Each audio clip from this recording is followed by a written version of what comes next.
చెప్తున్నాను. మన లేడీస్కి ఇంకొక ఏం అలవాటు అంటే అందరికీ మంచిగా హెల్త్ ఉంటుంది, దీనికోసం ప్రతి డే పని చేస్తారు. ఒక లేడీస్ మార్నింగ్ నుంచి లేచిన తర్వాత పిల్లలకి బ్రేక్ఫాస్ట్ పెడతారు, హస్బెండ్కి ఫుడ్ పెడతారు. Individual educate a women, you educate a generation. ఎందుకు ఇది సేయింగ్ ఉంది అంటే, సింపుల్గా చెప్పాలి అంటే ఒక పురుషుకి మీరు ఎడ్యుకేషన్ ఇస్తే వాళ్ళ వరకే ఉంటుంది, కానీ ఒక అమ్మాయికి మీరు ఎడ్యుకేషన్ ఇస్తే వాళ్ళ పిల్లలకి కూడా చదివి పెడతారు,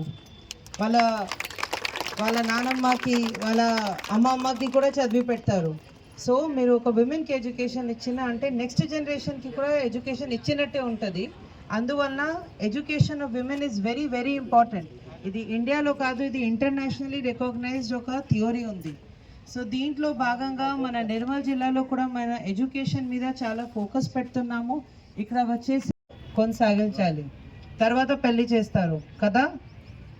ఎవరన్నాకి ముందు పెళ్లి అవసరం ఉందా? నా నాన్న చెప్తున్నారు నేను ఇప్పుడే పెళ్లి చేయాలి. ఓకే, ఎంతమంది జాబ్కి హామీ ఇస్తున్నారు నాకు? అదే ఇది కెమెరా అక్కడ టర్న్ చేయాలి. మేము జాబ్ తెచ్చిస్తామా? ఇంకా గట్టిగా.